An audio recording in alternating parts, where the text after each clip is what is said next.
Hey everyone, and welcome back to another video. I feel like it's been a while since I've made a positive video, so today I'm actually going to talk about K-pop songs that I like for once. Just a little bit ago I talked about K-pop songs that I think aged badly, and this one's kind of going to be the opposite of that, where every song listed here is one that I wasn't the biggest fan of at first, but eventually I came around on it. There's going to be a bit of range in how much that I like each song that I'm going to talk about here. Some of them I'm still not in love with, I just like them more than I did in the past, and others are all-time favorites of mine now. But I'll just explain how I feel about each song in each individual section. We're also going to keep things current and only list songs that were released this year, and without further ado, let's get right into song number 1.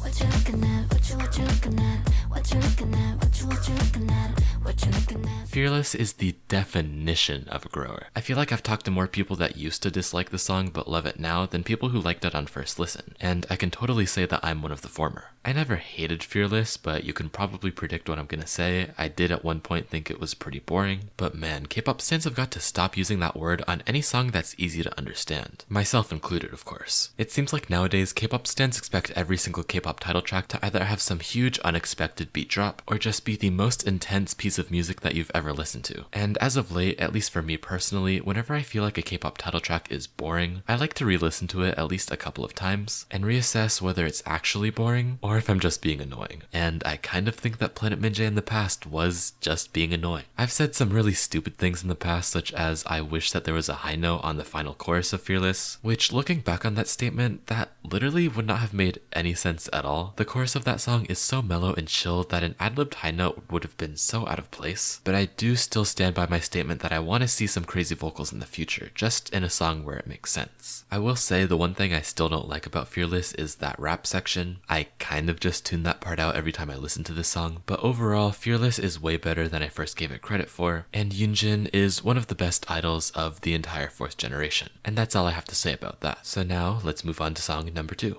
Yeah, I'm tomboy.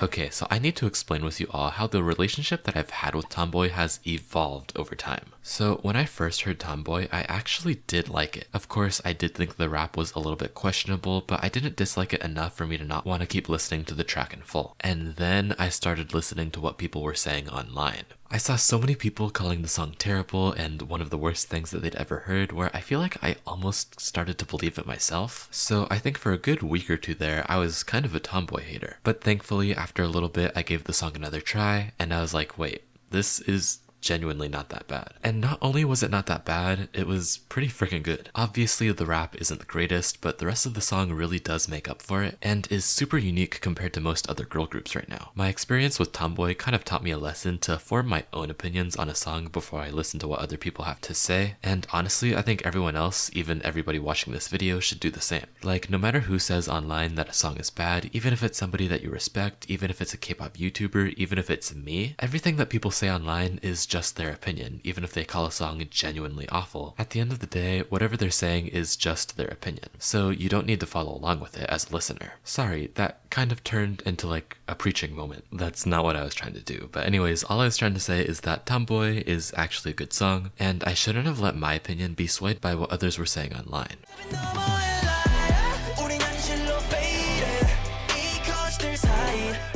Okay, full disclosure, I don't really like Bless Cursed all that much, but I don't actively dislike it as much as I used to. I used to think that Bless Cursed was one of the worst things that I've ever heard, but now I just think it's one of ENHYPEN's worst songs, not one of the worst songs of all time. It's super hard to describe how I feel about Bless Cursed, because I'm such a huge fan of a majority of ENHYPEN's discography, so when they released this song that is the perfect example of what I would call mid music, it was so much more disappointing compared to if a group where I already don't like their music released something I would call mid. Obviously, I would never go out of my way to listen to Bless Cursed versus a song such as like Attention Please, or Just a Little Bit, or Drunk Days, or Polaroid Love, but after listening to it again specifically for this video, it's actually not that bad. I can get through it without actively wanting to turn it off, and to be frank, after the drop of Pass the Mic, Blessed Cursed looks a lot better in comparison. I don't know, something about ENHYPEN's title tracks this year has definitely missed the mark for me, and when the B-sides are still really good like they've always been, it makes the title track seem so bad. But now Blessed Cursed has Future Perfect to stand next to make itself look a whole lot better, and all in all, Blessed Cursed went from being ENHYPEN's worst title track to only their second worst. Okay, This entire section sounded so mean, oh my god. All I wanted to say is that I went from really hating Blessed Curse to tolerating it nowadays. And now we're done, so let's just move on. So I envy you.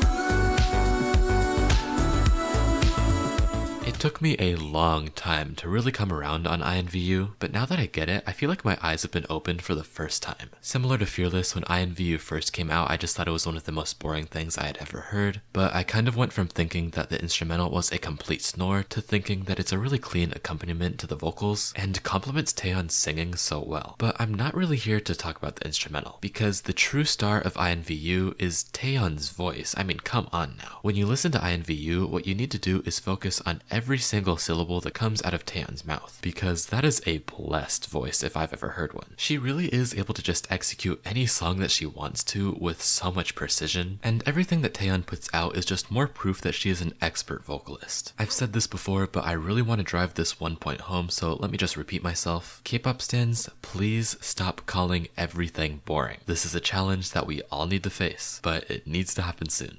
Thank you.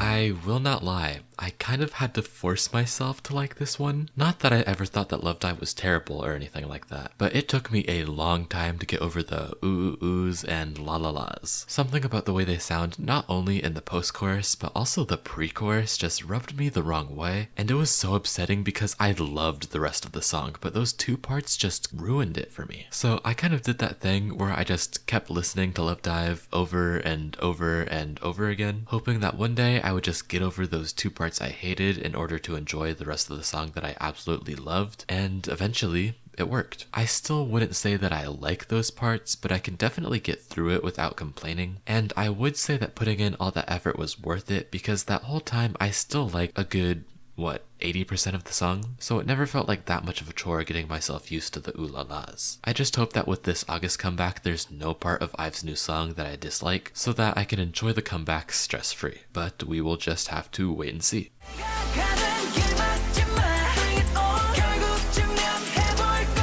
ONEUS and this song an apology after I put them so high on my worst comebacks of the year so far video. It may have taken a long time, but I do genuinely like Bring It On now. In the video where I said that I hated Bring It On, I said that the transitions between each section were just so clunky, and even though I didn't dislike any of the sections individually, they just did not make sense together. And I actually do still kind of believe this. But as I listen to Bring It On a few more times, the transitions don't become that big of a deal because you get used to it. After a while, they didn't take me off guard the way they used to, and I was able to just focus on how I enjoyed each individual section. I also think that Bring It On's chorus aged particularly well. ONEUS have extraordinary vocals, and they showcased them really well in this track. It's been like, half a year since Bring It On's come out, so it's taken a while for me to truly appreciate Bring It On for what it is, but I'm glad that I'm finally able to do that now. ONEUS also just announced that they're going to be having a comeback in September, so if the album's good and the title track is a song that I can like on first listen, I will definitely be back in my ONEUS era. So let's hope that they don't disappoint, and you should all totally tune into their comeback.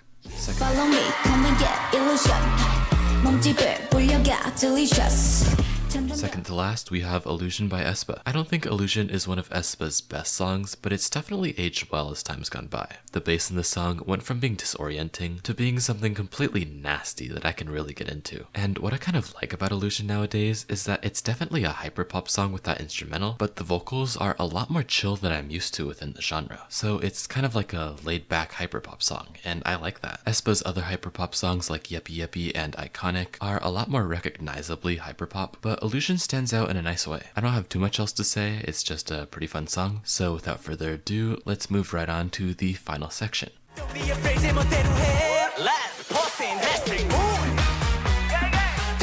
Alright, so for the final section of every video, we do our channel members choice, which is essentially where I take 3 songs that were on the shortlist to make the final cut and let the people who either clicked the first link in the description down below or pressed the join button, which is right next to the subscribe button, and decided to become a member, choose one of the 3 for me to include. So if you want to be able to influence what I talk about in my next video and also get access to our exclusive Discord server, consider becoming a member. But without further ado, for this video, the channel members choice was...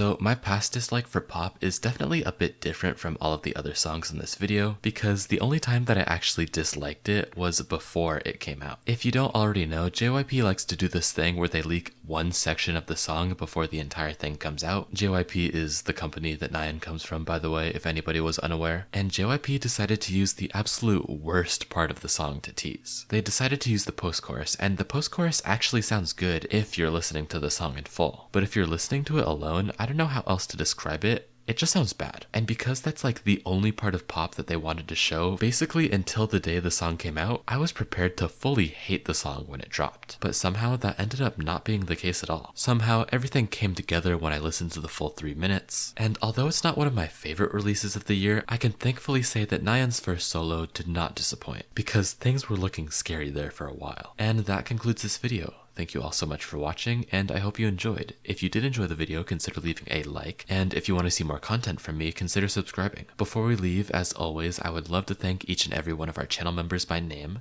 So thank you, Sonorinth, Opichin ITZY, Jujumin, Wu Twice Tease, Dog, Saiyan Lover, Kyukun Love, What's OP, Zeus112, Flo, 099, Goyoungzi, Jackie, Abe, ZVH, Che, Ray, Wu Youngie, Yun Latte, Jed, Mares, Navi Slay, Soda Scribbles TikTok, Minacor, Alex Toro, WJSN Enjoyer, Xeoin, 97th Heaven, Julia, Adrian Wang, Elizabeth Allinger, Shiny, Mail T, Mizu Malnarovier, Sunny, Cassie, Leonie, Frago Bobo, Kelsey, Gav, Adifa N, Irene, Chili's Cafe, and Mello. Thank you all so much for supporting the channel. Thank you all so much again for watching the video, and without further ado, I'll see you all next time. Peace out.